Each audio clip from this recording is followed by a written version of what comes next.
He was found with nearly $15,000 in cash. He was found with a lot of Viagra on him, about 100 sleeping pills. He had camping and survival equipment, several changes of clothes, 4 cell phones, and 2 driver's licenses. Put all these items in a bag. It's a go bag. He had 10 hardcore porn channels installed on his TV, the type that you pay extra for. I have no words.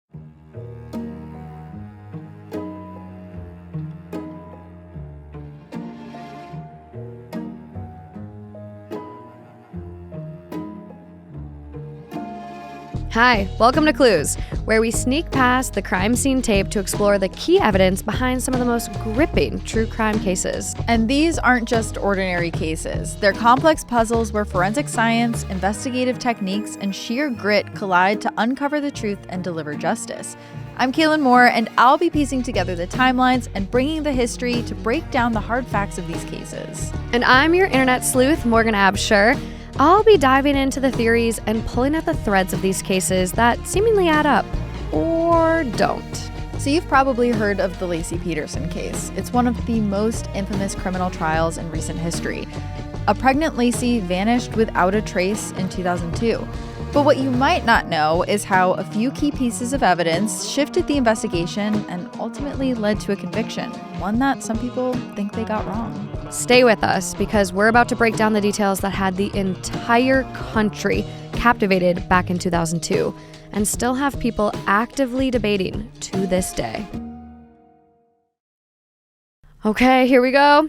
Our very first episode of Clues. Our very first episode. I'm so excited. It's been a long time coming. It has been a long time coming, and I'm sitting here. I'm very nervous, you guys. I'm sweating, and I don't know if that's because it's our first episode or. Well, this is a little outside of your domain because Two Hot Takes is so different from this kind of show. We cover a lot of stuff like this on Heart Starts Pounding. This isn't your first rodeo. It's not my first rodeo, and I think but I think both of our audiences are probably very interested in true crime. Oh, I think this is going to be a have your cake and eat it too. Absolutely. And so first of all, just thank you to everyone from our shows, Two Hot Takes and Heart Starts Pounding, that is here listening to us right now. Everyone that came over from our shows to listen to this new one, thank you so much for your support. It does not go unnoticed. We see you guys. We love you guys. Very, very appreciated. And I was actually thinking, because a new show like this, ratings and reviews really help these shows grow. So if you're listening and you can comment wherever you're listening, leave a little THT or HSP in the comments so that we know where you're coming from. I know. What are we going to end up calling this family? Our little blended unit over here. I don't know. We'll have to come up. Maybe you guys will come up with a title. Please some sort do, of name. Because I have not come up with anything for my Two Hot Takes people. I'm like, I go back and forth. I'm like, the Hot Takians? Like what? Hot Takians. What are we over there, you guys? So what would that be? Maybe, Hot Takes Army. Yeah. So what are we going to be here? Detectives? Investigators? We'll think of something. We'll definitely have something by the end. Okay. But what's new in your life? I went wedding dress shopping recently. Oh my gosh. It was a lot. Yeah. I was very overwhelmed. You went to like a really nice place, right? Yeah, I went to Kleinfeld's. I was like a fan of Say Yes to the Dress, but like I didn't know how intense it was going to be. And it was still an enjoyable experience, but like you definitely feel the pressure there. Yeah. Did you feel pressured to pick something while you were there? I might have been peer pressured into a dress. Oh, are you happy? Like in hindsight, are you happy with the one that you got? I'm looking for a second dress. Oh, yeah. Honestly, some of the prettiest dresses I've seen come from like Lulu's and like $60 dresses from online. Honestly, I went to like Anthropologie after, and their dresses are like just beautiful and affordable, and it's fine. It'll be a journey. You guys will see it when the day does come. But what's going on in your world? Packing up my house to move back to LA full time. Woohoo! Everything's in boxes. It will be my second cross-country move in a year, in 12 months. 365 days, 2 moves. No, thank you. Yeah, it's a lot. It's like right when we unpacked the last box in the house, we packed it all back up and we're coming back. But don't feel bad if you have some boxes sitting there after a year of living in your place like me. Are you speaking from experience? It's fine. That's fine. You know, we're starting a new podcast. I don't have time to unpack after a year. Yeah. No. I know it's hard. It really is. It's the packing is stressful. The unpacking. Oh, I'll pack all day. Will just take forever. I will pack all day. Yeah. I need someone to help me I'd rather unpack. put it in the box than out of the box. I don't know mentally why we do that, but it is a thing. It's so odd. But do you think we should jump into our very first case? Let's do it. Today we are opening up the case file for the murder of Laci Peterson. But before we get into this case, let's talk a little bit about who Laci was. Laci Rocha was born on May 4th, 1975 in Modesto, California. During all of my research for this episode, it was clear that Laci was just a spark of light. I actually found a really great article from SFgate where some of her friends were interviewed, and I love this quote from them. Quote, "She didn't care what you thought of her. She was just happy to be where she is and who she is." Just so sure of herself. I love that. Just a happy-go-lucky gal. In 1994, Laci met a fellow student named Scott Peterson at a party in San Luis Obispo, California. But nothing came of that initial meeting until she ran into him again at a restaurant where he worked as a waiter.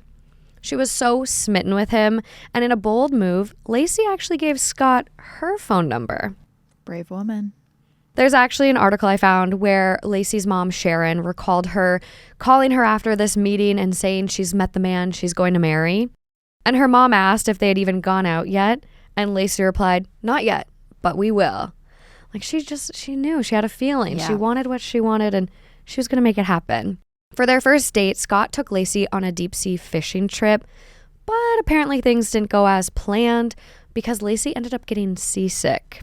Eventually, Scott proposed in December of 1996, and they got married in 1997. Laci was an absolutely gorgeous bride.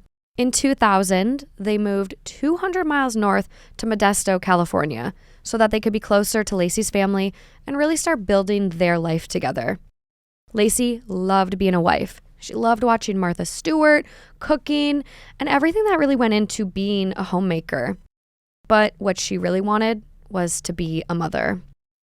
By some accounts, Scott did not want to be a father, or at the very least, it seemed like he couldn't really make up his mind and went back and forth quite a bit. But in May 2002, Laci got pregnant, and by that point, Scott was seemingly getting on board. He was attending Lamaze classes with her, going to doctor's appointments, all of the things you would expect a loving, supportive partner to do. But in late 2002, when Laci was around 8 months pregnant, things took a dark turn. Yeah. And before we dig into the timeline of this case, I just want to make a note that if you're watching on YouTube, you will see some photos pop up that'll help you visualize a few different elements of this case. And if you're listening, don't worry, we want you to feel included as well. You can find those same photos on our social media, which is @Clues Podcast on Instagram. But okay, so now we know a little bit more about who Laci was. Let's talk about what was going on in her life in December of 2002. So on December 14th, Laci and Scott were invited to a Christmas party. Laci attended, Scott did not. Scott allegedly had told Laci that he couldn't make it because he was on a business trip.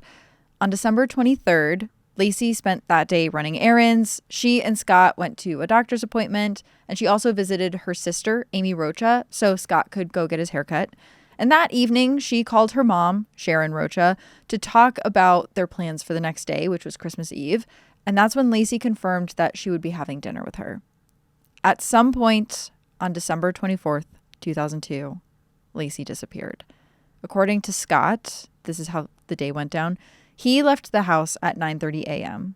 And when he left, he said that Laci was watching Martha Stewart, a special on TV.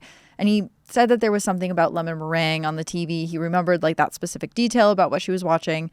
And initially, he said that he had gone and played golf that day when he left. Yeah, and it wasn't like he just told one person he went and played golf.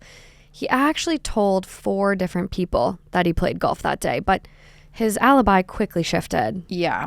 So while even Scott's family thought that he was going and playing golf that day, it turned out that he had actually gone to take a boat out on the marina. And there's a few reasons why this is suspicious to me off the bat. So Scott wasn't going to just take any boat out on the marina. He was going to take his boat out on the marina. And according to Scott, his family, including Laci, didn't even know that he had this boat. So it's safe to assume that none of them had ever been on this boat. Right. And that's something that I want us to remember as we keep digging into this. So Scott left his home at 9:30, he said, and he went to his warehouse to pick up his boat and to check some emails. He left that warehouse at 11 a.m. and he headed to the marina. Now we know that Scott purchased a boat launch ticket at Berkeley Marina at 12:54 p.m. and we're not really sure how long he spent on the water, but later he left a voicemail for Laci, and that said, quote, "Hey, beautiful, I just left you a message at home. It's 2:15. I'm leaving for Berkeley. I won't be able to get to Vela Farms to get the basket for Papa. I was hoping you would get this message and go out there. I'll see you in a bit, sweetie. Love you. Bye." End quote. And just so everyone is aware, and again, look at social media if you're more of a visual person, or our YouTube for the picture, Berkeley is over 80 miles away from Modesto. And traffic patterns may have changed, maybe highways, roadways even changed. But when I plugged the two locations into Google Maps and searched what traffic would look like on, Christmas Eve of this year, it shows that the drive is around 2.5 hours. We're talking about a 5-hour round trip. And given that he pulled the parking ticket at 12:54 p.m. and then left a voicemail for Laci at 2:15 saying he was headed back, doesn't give you a lot of time to fish. And we also have to consider he was pulling his boat behind his vehicle. And from my experience, hauling, with a trailer, you do even have to drive a little more cautious, a little slower. Yeah. So it could have been longer. And he pulled the ticket for parking at 12:54, but it takes a minute to get into the water. It takes some time to do that. And then he called her at 2:15, so in theory, he pulled his boat out of the water. So it seems like he was in the water for 30 to 45 minutes? Not long, especially considering Scott was by himself. Yeah, right. Like, it usually is so much nicer if you're working with another person as you're the one backing the boat down the launch and someone then catches it. But he was doing all of this by himself too, which really adds to the complexity of this. Right, adds to the time it takes. So he made a 5-hour round trip journey to be on the water for about 30 minutes. Yeah. On Christmas Eve. So we're not sure at exactly what time, but at some point in the morning, a neighbor found the Petersons' dog, Mackenzie, wandering around with its leash on, but there was no sign of Laci anywhere. Then Scott gets back to his warehouse around 4:15. He drops off the boat there and he heads home. He gets home at around 4:45 p.m. and he notices that Laci is not there, but her car is in the driveway, her purse is hanging up. And upon arriving home, he immediately showers, he washes his clothes, and he has some food. And then at 5:15 p.m., he calls his mother-in-law, Sharon, and he asks if Laci's with her. But of course, Laci isn't. And from Sharon's account, actually, on that call, Scott said, quote, "Laci is missing." And that was enough for Laci's stepfather to call the police just after 5:45 p.m. It is so interesting to me how it went that fast. Like, he gets home, washes his clothes, which I don't know about you, but I find that kind of weird. You get home and right away you're just washing one outfit. Unless it was really grimy from the boat, but no, and it didn't seem like he started calling his mother-in-law right away. He walked in to his gate, saw that his dog was loose, running around with a leash on, but didn't start getting worried initially. Laci's 8.5 months pregnant at that point. He gets home, her car's there, her purse is there, so she hasn't left the house. I don't leave the house without my purse. No. And the first thing he does is washes his clothes. He doesn't even think to check on where she might be. Ate some food. Really blasé, chill. Yeah. No worries. But it is interesting that on that phone call, he goes to, Laci is missing. It's not. Immediately. Yeah. Very strange. And it was strange enough that when Laci's friends and family hear about this, they start panicking immediately.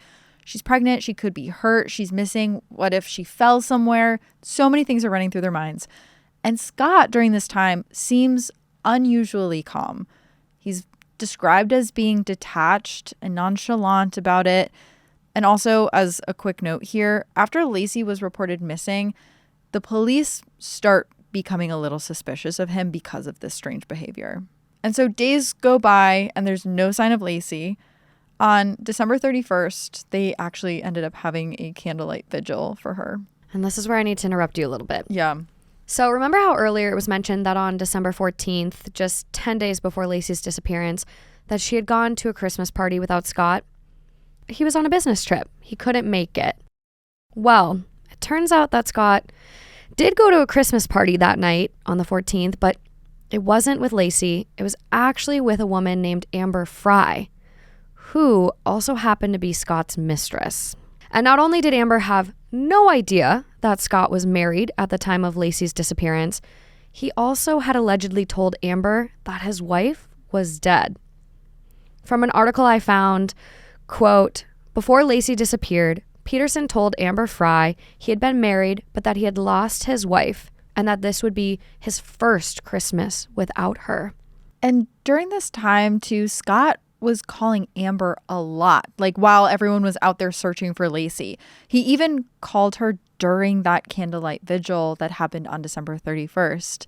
And I remember reading somewhere that he told her he was in Paris when she asked where he was, but he had just taken the call off to the side at the vigil. Which, sir, you're at a vigil for your missing pregnant wife. Mm-hmm. Can't you call your affair partner later? Yeah, why are you thinking to call her?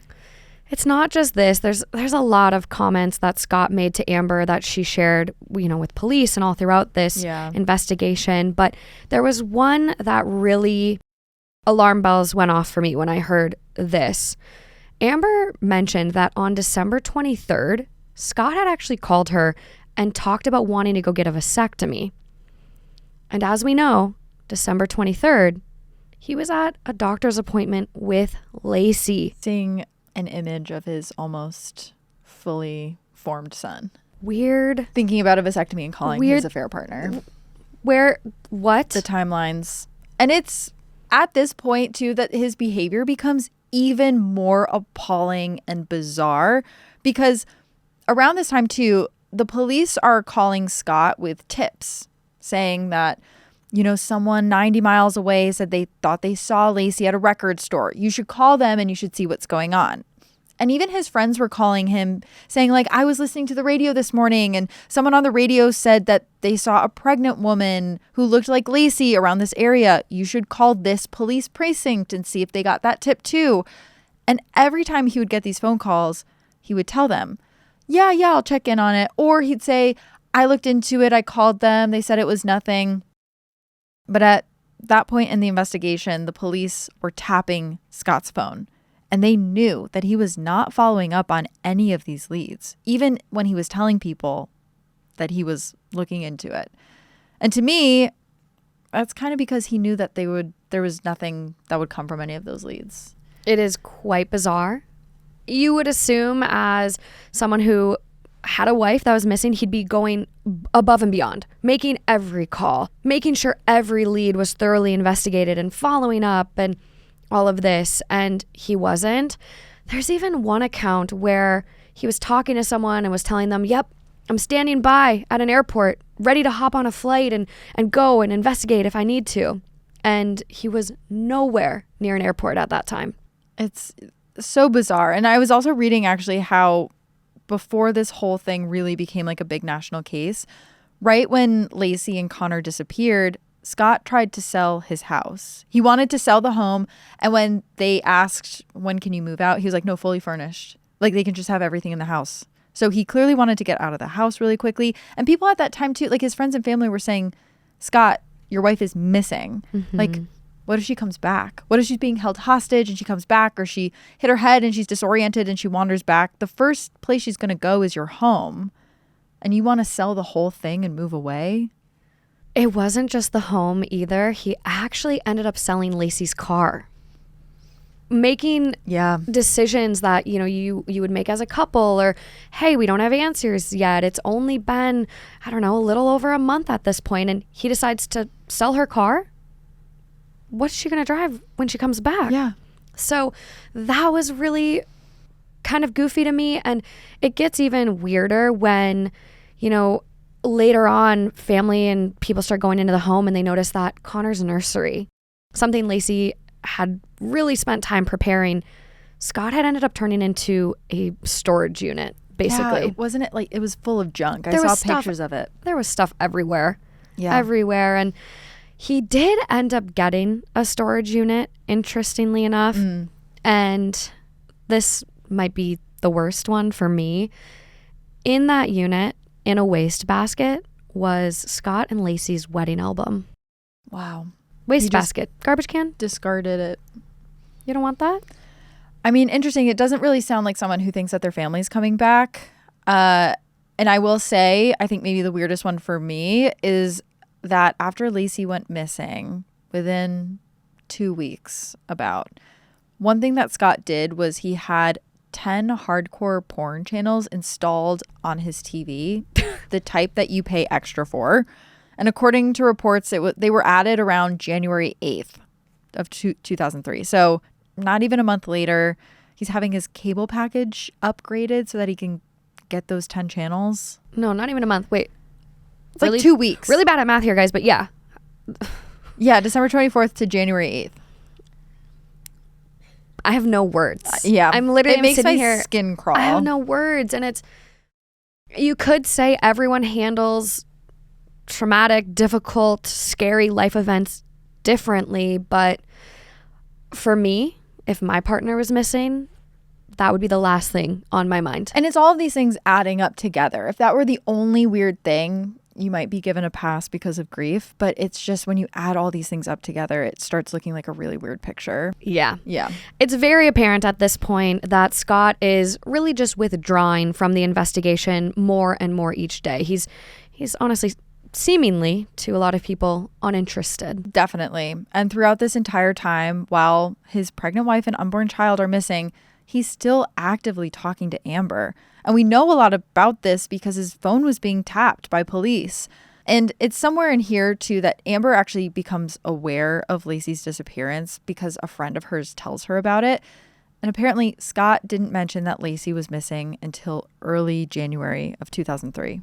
Mm-hmm. And I believe Amber, kind of played it off as she didn't listen to the news and things like that. So they were still able to carry on this seemingly normal relationship. But Amber did eventually confront Scott and asked him, hey, why, back in early December 9th, why did you tell me that your wife was dead? And Scott really did not have a reason for her. He kind of just tried to sweep it under the rug and move past it. And it's a weird thing to say when your wife isn't dead. Totally. And part of the reason, too, that Amber was having those conversations with Scott is because she was actively working with law enforcement. She was letting them tap her phone. She wanted to basically get a confession from Scott so she could help the police. And later that month, Amber goes ahead and she gives a press conference where she shares details about her affair with Scott. And that just takes so much bravery because think about it. This has now become this big national circus. She has a small child at home. She's putting her whole reputation on the line, coming forward saying she had an affair with a married man, all because she's putting Laci's disappearance ahead of her reputation. And I think that's so brave of her to do. But she is clearly in this press conference very devastated by Laci's disappearance. And she said that she just wanted to help the investigation any way she could. And also around this time, Laci's family gives a press conference, their own press conference. And that's where they publicly revoke their support of Scott. His behavior was too suspicious for them. Why wasn't he following up on leads? Why wasn't he helping the investigation? Why was his unborn son's room now a storage unit? It just seemed too strange, and they could no longer rule him out as a suspect. Yeah, and they really stood by him, despite a lot of suspicious comments and weird things coming up. I saw one comment that the day after Laci went missing, Scott was asking if cadaver dogs were going to be used in the investigation. And, at this point, it's still a missing persons case. So, yeah. And so when Amber came forward, which I completely agree, very, commendable, very risky for her, they were done.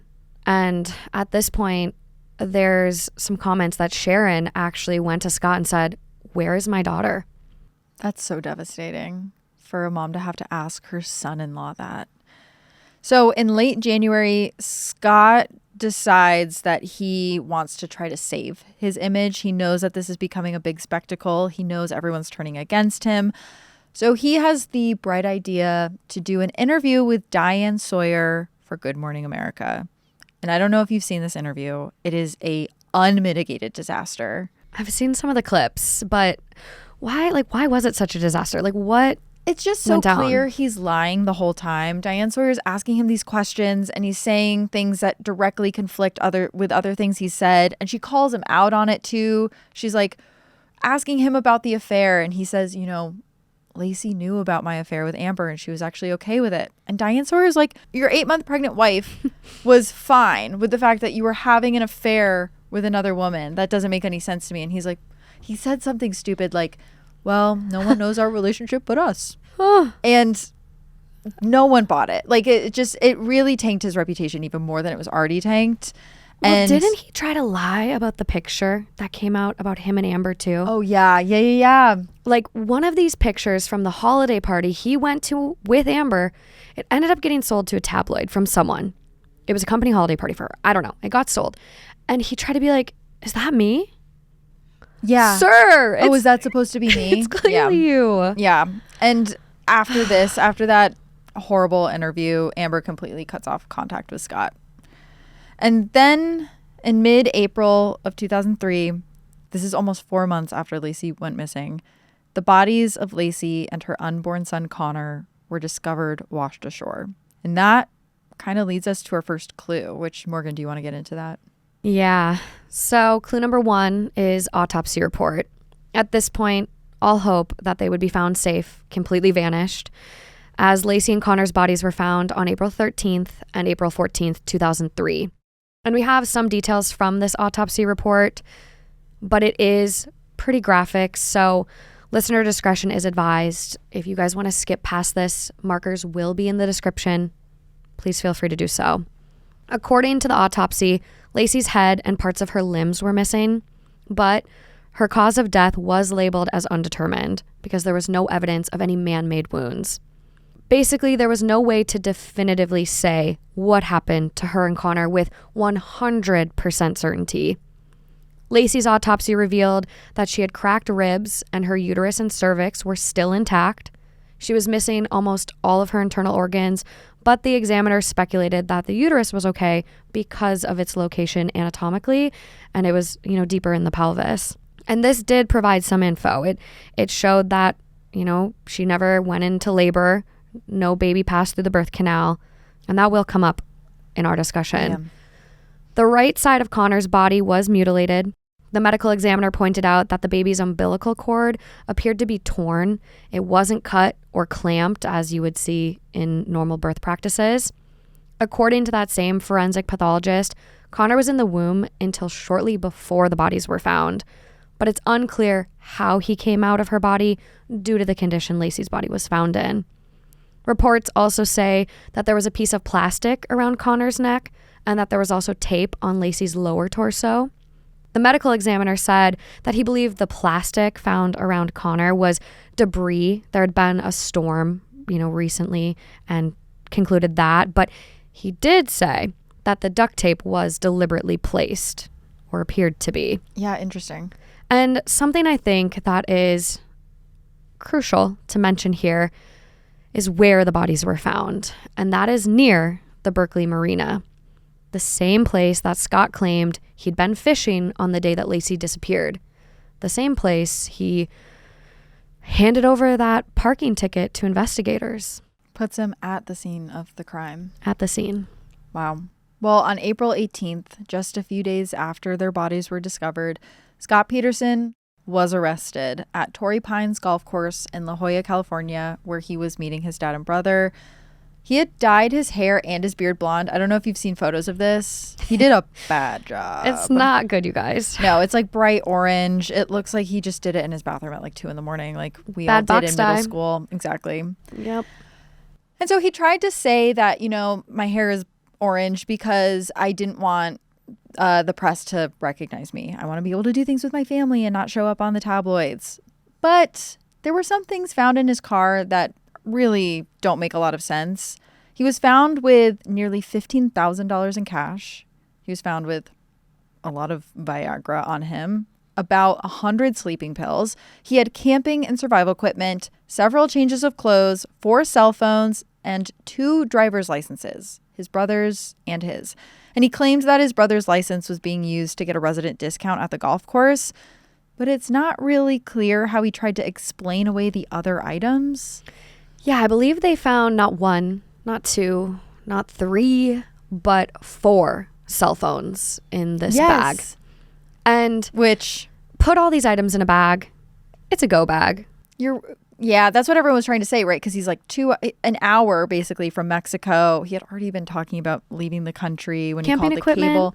Camping equipment, 100 sleeping pills, like $15,000 cash. You're planning on being gone for a while. I mean, to carry that much money on your persons, just to go golfing, to bop around town, like that's an insane serious amount of money to carry on you. So it really to me looks like he was ready to go at any moment. And something that really kind of speaks to this, and maybe Scott's mindset here, is when Laci and Connor's bodies were discovered, he didn't even make any calls. Didn't say, hey, is that my wife? And he just was seemingly going about his life. Oh, he didn't try to figure out what was going on. He just accepted it. That's what I saw in some of the sources. Yeah, interesting. But I want to get into a few more of these clues. But can you give us a little bit more background on Scott's boat first? Yes. It's important to know a little bit more about this boat, actually. So Scott bought it on December 9th, 2002, about 2 weeks prior to Laci's disappearance. And if you've been paying attention to the timeline here, December 9th is also when he told Amber Frey, his mistress, that he had a wife who had passed away previously. Just so we're all on the same page with that. He also bought this boat in cash, which when you also add in the fact that he was keeping it in a warehouse away from his family, no one knew about this boat, there's no paper trail leading him to this boat, feels pretty secretive. According to Scott, on December 24th, the day Laci went missing, that was the first time he had ever taken this boat out in general. Even though he had bought it on December 9th, he had never taken it out before, but he thought that the day Laci went missing also was like the perfect time to take it out. Christmas Eve, why not? Yeah, right. 5 hours round trip. Can't get over that.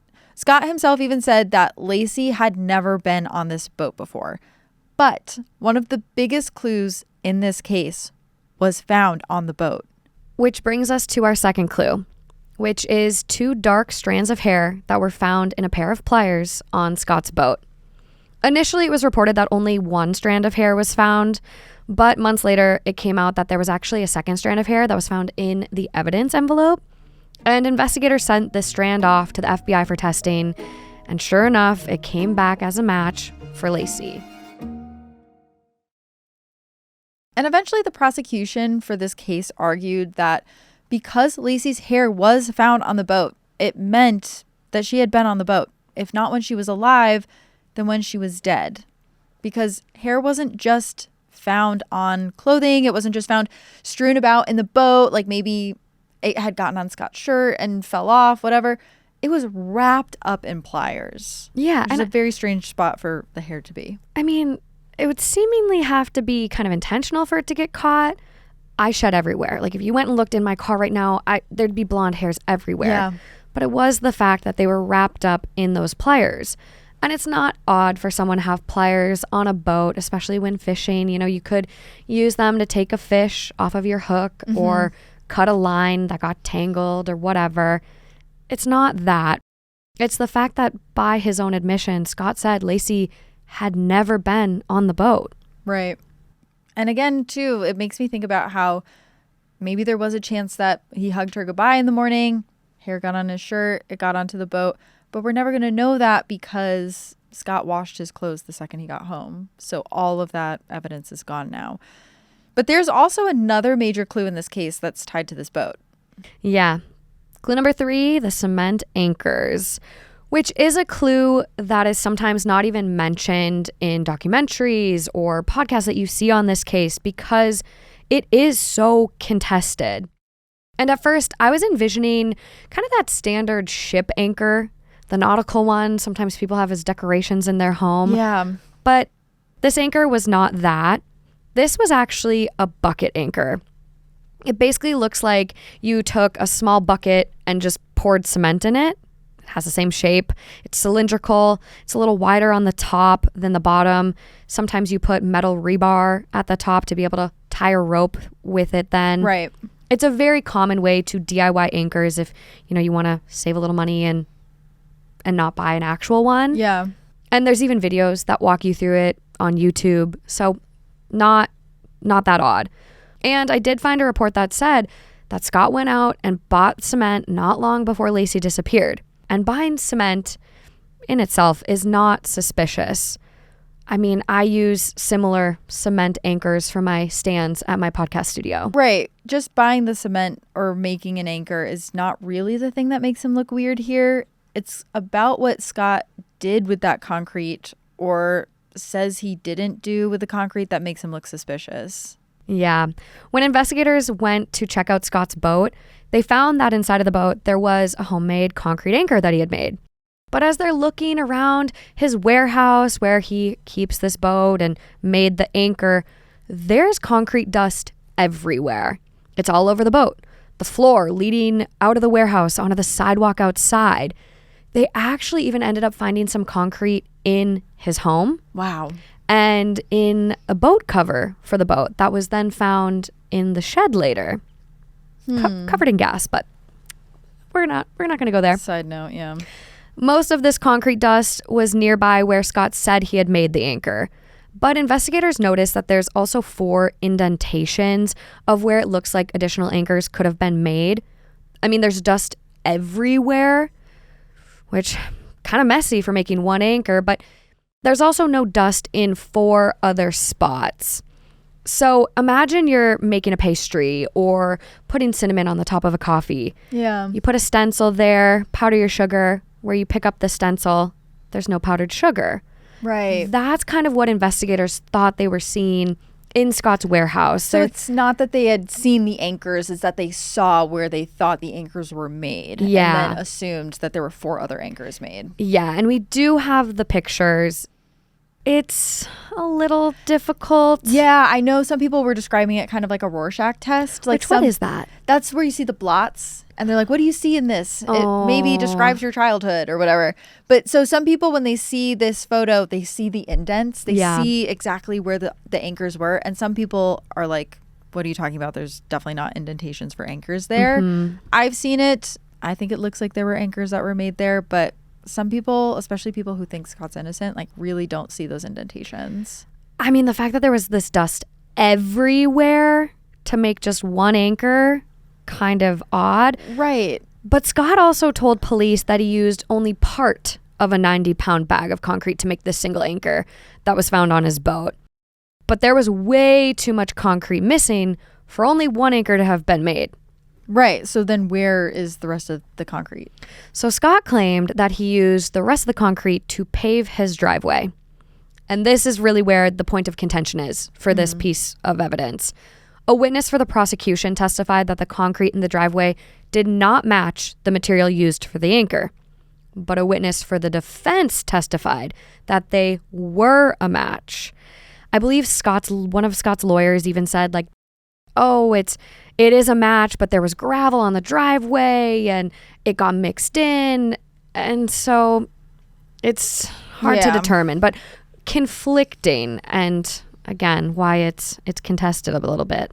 Yeah. So what's the reason they say he would have made these anchors? So the prosecution said that Scott definitely made 4 anchors. And because that they were missing, these anchors could have been used to tie down Laci's body. 2 on her wrists and 2 on her ankle. Got it.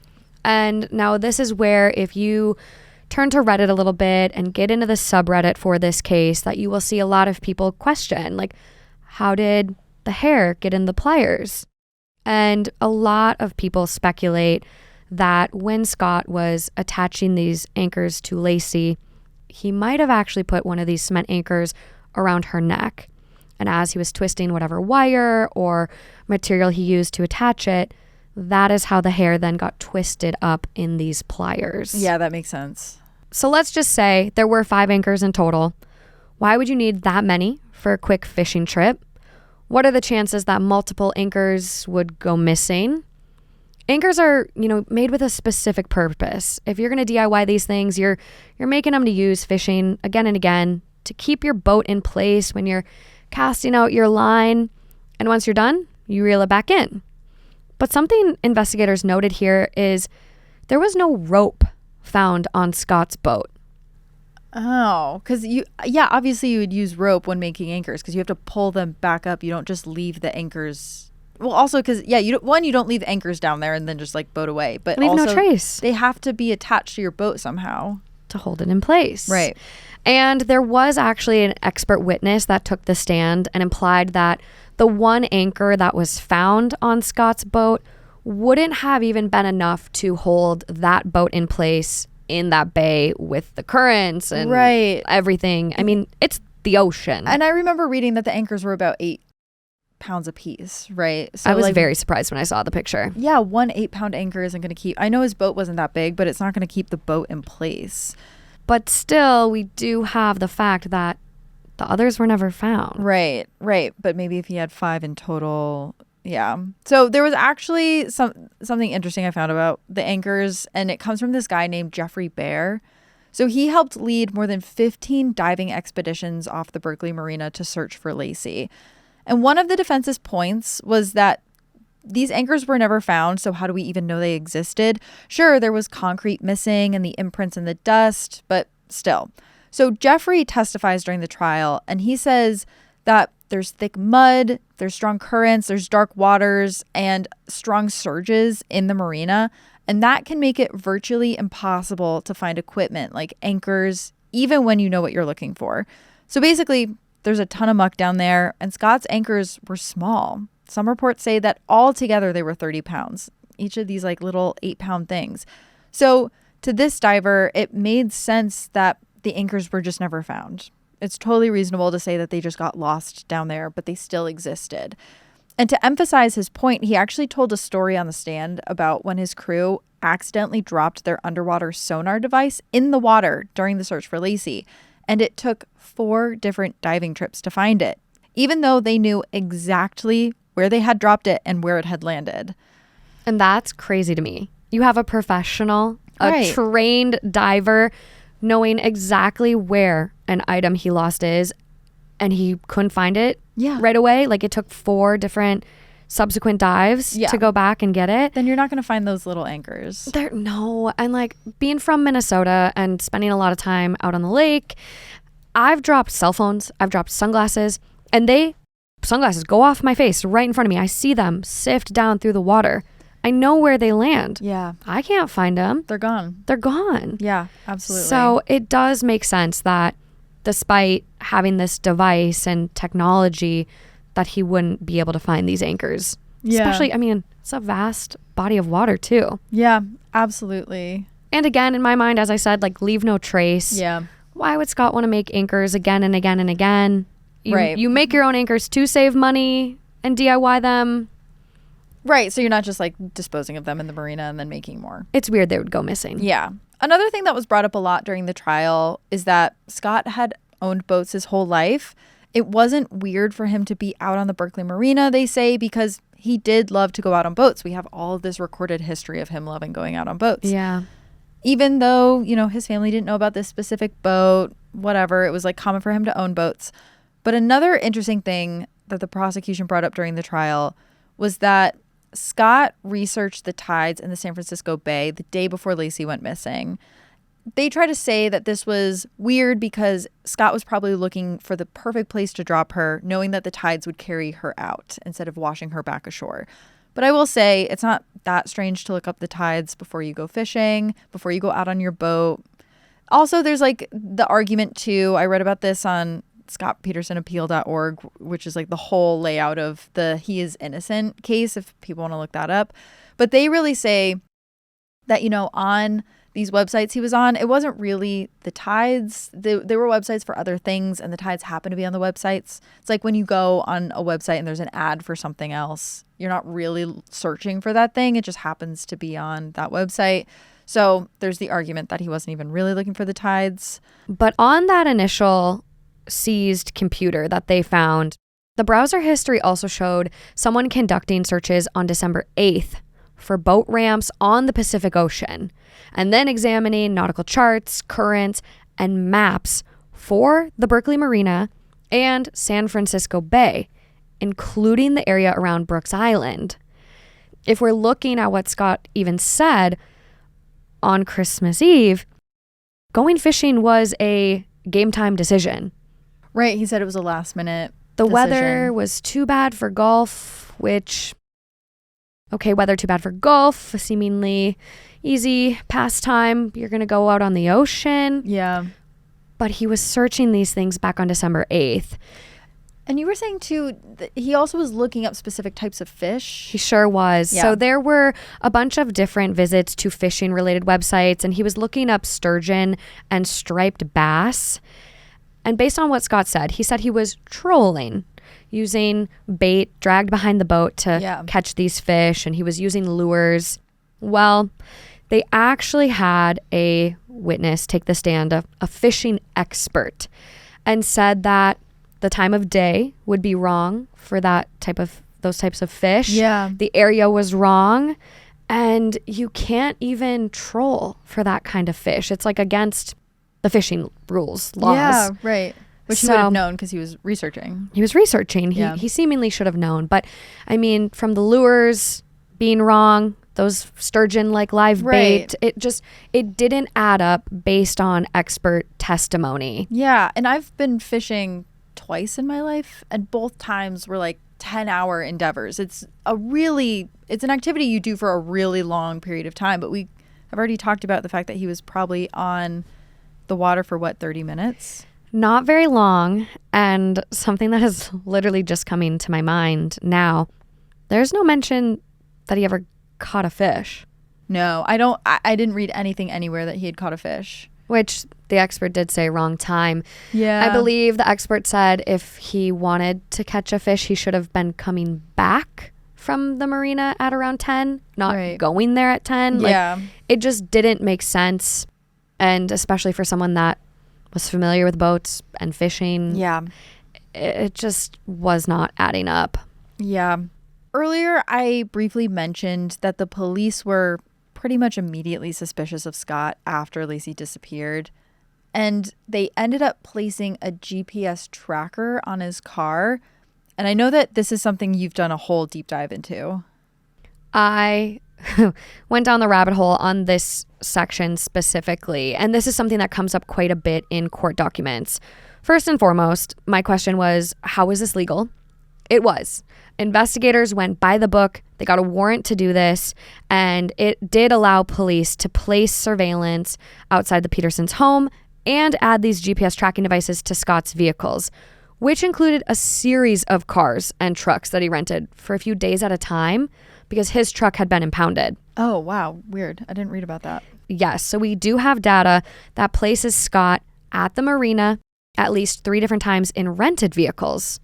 First, on January 5th, he drove there in a gray Subaru, spent just 5 to 10 minutes there. Then on January 6th, he returned to the marina in a red Honda, again, only spending a few minutes there. And on January 9th, he drove there in a white pickup truck. Somewhere around this time, police had realized that Scott figured it out. Their cover was blown, so they ceased these GPS trackers. But he did go back in Laci's Land Rover, and that vehicle, because of the technology it had, they were able to get the data from the manufacturer. Oh, wow. And it placed Scott there again. Wow. And he went back a 5th time in a Dodge pickup truck. And he was only going for like 10 minutes at a time too, right? Just a few minutes. Yeah. Didn't tow a boat up. Wasn't trying to go fishing again. And again, you guys, we have to think about the distance that he was driving. 5 hours round trip. For just a few minutes. So based on the data that investigators were able to gather, it was looking really suspicious. And in 2004, when Scott was on trial, this GPS technology had not been used in California's court system yet, But I will say prosecutors did really establish its reliability and proved that this GPS data wasn't just random tower pings or, it added up. It was factual evidence, and they did the legwork before this was admitted into the case. Right. Yeah, I remember reading about how GPS wasn't even used on planes at the time. So they were like, if it's not safe enough for pilots, how do we know it's really tracking Scott appropriately? So they had to fight to get this admitted into evidence. Yeah, and I will say the judge did a seemingly fair job. From my perspective, there was a lot of evidence that wasn't admitted into this trial. So yeah, it did seem like this was a reliable, valid source of information. Yeah, and prosecutors really looked at this as evidence that Scott was returning to the marina to check on the bodies and make sure that they hadn't been found. Yeah, this GPS data kind of showed this obsession with returning to the marina, and it put him right at the location where Laci and Connor's bodies were later discovered. Now, I've always heard that criminals go back to the scene of a crime, but I was curious about why this actually happened, so I did a little bit of research. There's a book called Profiling Violent Crimes, an investigative tool by Ronald M. Holmes and Stephen T. Holmes, and Chapter 5 digs into this in a lot more detail. But basically, there's a few reasons why people would go back to the scene of a crime. First, to relive the crime. Being in that location helps evoke memories and brings them back to that experience. Next, to ensure there's no remaining evidence or that things haven't moved or been physically exposed. And finally, to interact with law enforcement. Some criminals derive satisfaction from being close to the investigation. I mean, to me, it doesn't really sound like he would be doing that last one because he was not interested in talking to the police that much. And he did not really want to be part of the investigation. No. It kind of feels like someone who's panicked that their cover's about to be blown. So he's maybe going back to check and make sure everything's okay, that nothing's washing ashore. That's what it feels like to me, at least. Yeah, I mean, per some investigators' reports, Scott was even saying, you're wasting time looking at the marina. Yeah. You're in the wrong spot. Which, then why is he going there so much? Exactly. Yeah.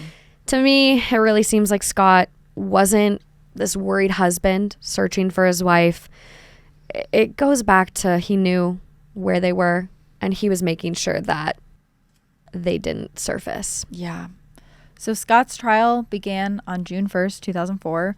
The trial lasted for over 5 months, and despite the defense claiming that the evidence was circumstantial, the jury still found Scott guilty on November 12th. He was charged with first-degree murder for Laci and second-degree murder for Connor. On December 13th, 2004, almost 2 years after Laci went missing, Scott was sentenced to death. And in August of 2020, the California Supreme Court actually overturned the death sentence in Scott's case, but they upheld his conviction. I went down a little bit of a rabbit hole on this one because I actually didn't think California even had the death penalty in 2020. And it turns out it's a little complicated. So there was a moratorium placed on executions in California in 2019. Gavin Newsom did that. And the last person who was executed on death row that occurred in 2006. So it's been a long time since California's executed someone. Okay. And you can still seek the death penalty here, but there's a moratorium on executions. Interesting. Which is, it's interesting. So the key reason they actually overturned Scott's death penalty sentence was that they found that the judge had improperly dismissed potential jurors who opposed capital punishment, as if they were trying to build a jury of people who were really pro-death penalty, and maybe they had a specific outcome in mind. Mm-hmm. And in September of 2021, Scott was resentenced to life in prison without the possibility of parole. So that brings us to where we are today. We are now 2 decades since his initial conviction, and to this day, Scott Peterson maintains his innocence. And there's an ongoing debate with Scott's legal team pushing for a new trial. Plus, the LA Innocence Project has even taken up the case for Scott and are trying to get him freed. Kaelyn, can you talk a little bit more about the LA Innocence Project, LAIP, and how they came to get in contact with Scott? And this is different than the Innocence Project, right? Yes. No, I'm glad you brought that up.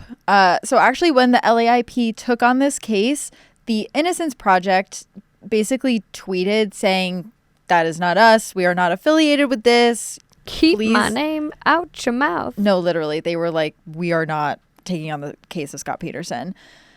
And that's because the LA Innocence Project, or LAIP, is wholly independent from the Innocence Project. And according to an article I found when I was researching this episode, Scott reached out to LAIP the summer of 2023 requesting that they reinvestigate his case. The LAIP apparently thought he did have a very good case for his innocence. They filed motions in January of 2024 seeking DNA testing and post-conviction discovery for Scott Peterson. And I'm really curious what evidence they're trying to include in this. What do they think they have that is going to prove he's innocent? Yeah, so there's a few key pieces of evidence that LAIP is focusing on for this. The first one is eyewitnesses who may have seen Laci walking her dog the day she disappeared, supposedly after Scott had already left for the day and went to the marina. They claim that the day Laci went missing, multiple people reported seeing her. 2 people claimed that they saw a pregnant woman that day around where Laci and Scott lived. One witness said that the pregnant woman was with a dog and was arguing with a man, and another witness said that the pregnant woman was being shoved into a van. Also, it's worth mentioning here that multiple people, some who knew Laci, some who didn't, reported that they saw her outside walking her dog in the outfit that Scott said she was in when he left for the day. But I will say that that is not the outfit that her body was found in. The outfit that she was found in was confirmed to be the outfit she was in the day before, and that's because her sister Amy saw her in that outfit.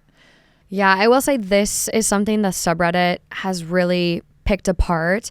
There's a post recently where someone went to the very same intersection near their home and took a picture of someone across walking their dog. It's really hard to make out details, identifying details. And they did live by a really popular park, so there could have been other pregnant women walking their dogs around the same time. And something that's important to note here is during the initial trial, Scott's team didn't call any of these witnesses to testify. Right. Something to note. Absolutely. Maybe they were mistaken in what they thought they saw. Yeah, but what else do they have? So the next thing that LAIP is looking into is the Medina family. And they lived right across the street from the Petersons, and they reported a burglary right around the time of Laci's disappearance. The Medinas were out of town between December 24th and December 26th, and when they got home, they saw that they had been robbed. Now, police ended up finding the burglars who did it, and they said that they broke into the home on December 26th. Didn't make a ton of sense to the cops because on December 26th, there were vans and reporters and journalists and cops and everything outside of Laci's home. So why would someone break into the house across the street if there's cops right there? I mean, I wouldn't want to be so close to all the spectacle. And right. If you look at videos, I mean, the lawn was covered.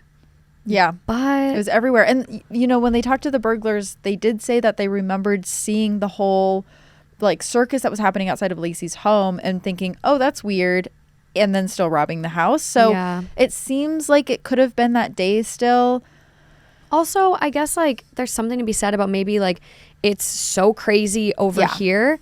No one's going to see me over in this house. No, I said earlier, I watched videos on people who pickpocket other people, and there is something about, like, if you're a street robber, distraction is your best friend. Like, if someone's looking over here, then you're robbing them over there. So there is something to be said about, like, hey, all the cops in the area are looking over here. We're going to go commit a crime in one of the other houses because, like, no one's going to be thinking to check. Yeah, that's a really interesting point. So the next thing that LAIP is looking at is on Christmas Day of 2002, the day after Laci went missing, there was a suspicious van fire less than a mile away from their home. It's presumed that this van was ignited intentionally in order to cover up a crime. So inside the van, once they go over and they kind of inspect it, they notice that there's a mattress. And it's covered in this dark crimson stuff, like this big, deep iron red stain. And when they test it, they find out that, yes, it is blood. It is blood. The police don't really look into it that much, though. It's not DNA tested, and they don't know whose blood it is. And what's interesting about the van is a lot of people were speculating that it could have been linked to a cult. I believe there was... interesting. Yeah, there was like some report that came out where a woman had reported that she had been assaulted and taken into a van. So there was some speculation that maybe it was tied to this cult. Strange. But I didn't see much about it going, further than that. Right. And it does feel like a stretch when we kind of take into consideration everything else that was going on in this case. Yeah. I will say the last major piece of evidence here that we know LAIP is looking into is a piece of jewelry. I know you've looked into this a lot. I've looked into it a lot. There is a whole rabbit hole that we could do on this. There's a whole other episode, essentially. But basically, Laci and her family members inherited jewelry from Laci's grandmother in November of 2002, a month before she goes missing. And one LA Times article that I found talks about how a jewelry store owner testified, saying that Laci and Scott came into her store together to have that jewelry appraised, along with some other personal jewelry they had, like her wedding ring. The jewelry ended up coming out to over $100,000. Wow. And as a side note, a jeweler also testified that Laci, quote, wore a diamond pendant and told her she never took it off even when she slept because she was so afraid of losing it. But the same pendant was found sitting on a dresser in the Petersons' home after Laci disappeared. So if she truly never did take this pendant off, then wouldn't it have been on her clothing when she died? And so Scott and Laci actually pawned off some things on December 10th and December 14th. Laci's watch during the investigation was also found to be missing. Mm-hmm. And we know that she had tried to sell a watch on eBay while she was still alive. The item in question was a diamond-encrusted Croton watch that Laci had inherited from her grandmother's estate. An identical watch was brought to a pawn shop that was less than 3 miles from the Petersons' home, but the watch in question was pawned on December 31st. So the LAIP is arguing that whoever sold the watch must have been the true perpetrator of Laci's murder. And again, there's a lot of information here. Maybe we'll do a deeper dive on Instagram or something. Mm-hmm. But the person who pawned that watch was not Scott. And LAIP is basically saying that they found a similar watch in a different shop nearby, and they couldn't possibly know which one was Laci's. There's a lot of speculation, too, about why pawn jewelry. One account I saw, I think the jewelry that they did pawn around the 10th to the 14th was only worth like $250. And Scott had just bought a boat for thousands of dollars. In cash shortly before. So there was a lot of speculation about, motive. Why were they doing this? And I think something that I saw come up quite a bit is Scott had a lot of debt. Yeah, you were saying. Hundreds of thousands of dollars of debt. And it was from his business? From the business, which it was a fertilizer business of a parent company. I'm not sure the exact details of that, but I think something important to note here too is that there was a $250,000 life insurance policy on Laci. And some people say this was taken out when they found out she was pregnant, but it was actually about 1.5 years before. That's the date we have on the policy. Oh, okay. So I want to be clear about that. But one part of this that I do really want to touch on before we wrap things up is a part of this case that keeps coming back and Scott really uses as his I'm innocent piece of evidence. Yeah, this is the one that he points to when he's saying he's innocent. It comes up a lot, and it's a piece of evidence that the trial judge actually did not admit in evidence. It is a reenactment that Scott's defense team made where they took a boat out, they went out into the bay, same bay, and tried to dump a 150-pound dummy off the side of this boat. However, this boat was not the same boat as Scott's. The motor was in a different place. The seats were higher and in different spots. There was plywood planking over some of the openings to where the judge was like, I'm not sure if there's something in there. You're obstructing. The judge on that initial trial pointed out that the defense team member who was in the reenactment video wore a weight belt. He was standing on a portion of the boat that altered the center of gravity, and it appeared the boat was taking on water even before he went to put this dummy overboard. So basically in this video, the boat just sinks. And they're just trying to prove that you can't dump a body off this boat without the whole thing tipping over. Yes.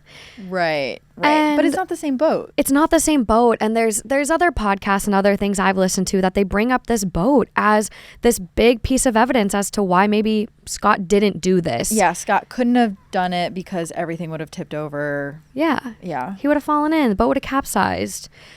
However, this trial judge says to the defense team, like, basically, hey, not trying to tell you how to do your case here, guys, but this is not the same boat. I'm not admitting this, but I will let you use Scott's boat. You can have it from evidence, take it back out into the bay, find similar conditions, and replicate it. And let me guess, they said, no, we don't want to do that. They passed. They never brought it up again. Yeah, wow. They brought it up in Scott's appeal.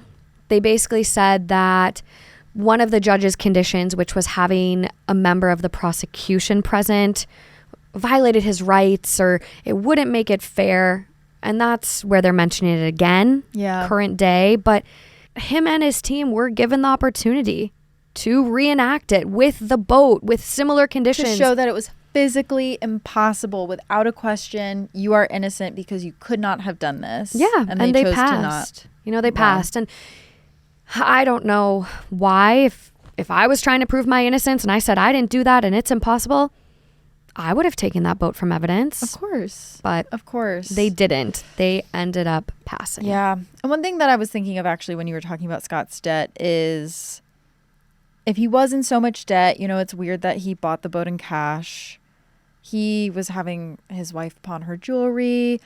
She disappears. He wants to sell the house. Maybe that's to make good on some of the debt. He wants to sell the car. Maybe that's also because he needs to cover some of the debt. But he is choosing to spend money on things. Mm-hmm. He's not choosing to spend it on a watch. He's not choosing to spend it on a car. The thing that he spends his money on is the boat, which is the tool he used to dispose of his wife, in theory. So it's just interesting that that's what his priority was. Yeah. If that's what he wanted to buy. I know. I'm going to be honest, too. I think it's probably pretty clear at this point to tell where I'm at in this case. I do think Scott did it. After reading the 103-page Supreme Court appeal document and their decision, I think to me, it feels pretty indisputable. But before I got into this case, I honestly didn't know. I kind of leaned towards Scott being innocent. Yeah, we had talked about that, how when we were first getting into the research, both of us hit moments where we were like, man, maybe he didn't do it. You know, there's no forced entry, there's no blood, there's no murder weapon. It's really hard to say exactly what happened. Mm-hmm. There's no evidence on Laci's body what happened to her. So both of us did kind of hit these points where maybe there is a version of the story where he didn't do it. But I think the further we got into the research, the more we felt like he had definitely done it. Is there one piece of evidence for you that is undisputable? You're like, that's what I point to as proof that he did it. It was the pliers for me. Yeah. Finding her hair wrapped up in the pliers. I find it really hard to think it's from any other reason but using those as a way to tie weights to her. I think by his own admission and him saying like she was never on the boat. Yeah. That kind of sealed it for me. But what was it for you? For me, I think it's turning Connor's room into a storage unit. Like that just to me comes across as someone who not only knows that his family's not coming back, but doesn't want them to come back. Yeah. And I am curious for all of those who are listening and watching, if you can comment, let us know what it is for you. Like, what's the one piece of evidence that you point to that you cannot explain away? Because I'm just always curious what it is for people. Either way, too, if you're one of those people that you don't think Scott did it, what is the one thing you point to where you're like, it couldn't have been him because of this? Like, I'm so curious. Yeah, I want to see it all. I mean, where are the holes for you guys in this case? Are there clues we didn't touch on that you're like, that's what convinced me? Definitely. I really, really want to see it. And it's a tough one, but it's hard to argue with all of this put together. Yeah, I agree. You know, I agree. It all compounds. It does. It compounds. And you pull one thing out, it might not add up, but again, when you put all of this together and all of the behavior he exhibited after. Absolutely. But to wrap us up, Laci's story is one of unimaginable loss, but her legacy is one of undeniable impact. There's a law that was passed by the U.S. Congress called the Unborn Victims of Violence Act of 2004, also known as Laci and Connor's Law.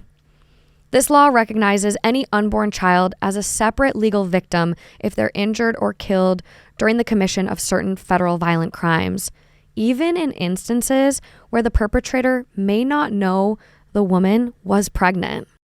Everything we read about Laci in preparation for this episode shows that she was this deeply caring person who, without a doubt, would have made an amazing mother. And to me, it really shows what a remarkable person she was, because even after her death, Laci was not only able to advocate for her own child, but for so many others. And that's something that will continue to matter long after headlines fade. One thing that is really important for us to mention before we close this case file is that according to a 2022 Harvard study, the leading cause of death for pregnant women in the US is homicide. There are way too many women out there who share Laci's fate. So if you are going through something similar, please know that there are resources available, and we are going to make sure that they are linked in the show notes for this episode. And justice isn't always as clear-cut as we would like it to be, but what remains undeniable is the profound loss felt by Laci's family, her friends, and everyone who continues to seek and fight to uphold justice in her name. That is all we have for this episode of Clues. We really hope you enjoyed unraveling this case with us, and we're going to open another case file next week. And we want to hear from you, as we said, your thoughts, your theories. Did you dive down the Reddit rabbit hole like I did? We want to hear it all. Your feedback is crucial. We want to make sure we are doing these cases justice and making a show that you guys enjoy. It's really what's going to make this community so special. And at Crime House, we value your support. So share your thoughts on social media. Remember to rate, review, and follow Clues so others can discover the show. And if you're watching on YouTube, don't forget to hit that subscribe button. And if you're hungry for even more content, we've got you covered. Join our Crime House Plus community on Apple Podcasts. Okay, Morgan, we'll be back next week with another episode of Clues. Until next time, bye guys. Bye.